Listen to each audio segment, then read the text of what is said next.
And we're back to learning Inkscape in year day 9. Let me show you how you can rotate objects. We go back to the rectangle that I've shown you in the last couple of videos, and you can see these 3 points for adjusting, and there's also the center X. And if we switch to the selection tool, these points vanish and we have these double arrows, and they are for transforming as well, and you can still click in the center and reposition that.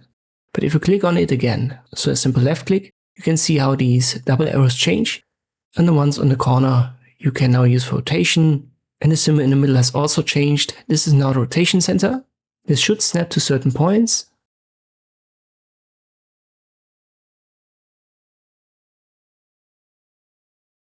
But I believe it doesn't snap to the center by default. To enable that, we open a snapping right here. Under other points, check object midpoints.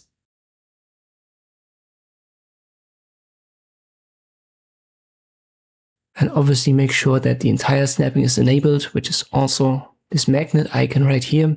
Or when you open other dropdown, which opens to the left, you need to enable it with the first option. So once more, object midpoints and other points. Let's go back to the French flag that we've created in the last example. I use Ctrl+C, Ctrl+V here to copy paste.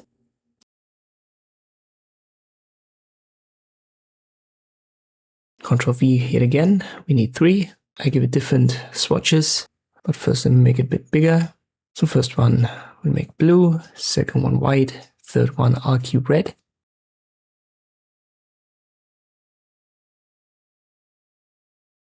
And you can now select it all, left click on it again with the selection tool, and then right here you can see rotation center is by default in center of this group now. And you can left click drag and try to hit the point, but that's not the best way to do it, because you can see it's relatively hard to level it out. So let me press Ctrl+Z and I do it again. So left click, then use the double arrows to rotate it, and now I hold Ctrl while I do. And this makes it snap, so it snaps into certain angles, and then you can be sure that it's leveled out correctly. So once more, always use the selection tool, select your object, then left click on it again until these double arrows have changed, and then you can rotate it.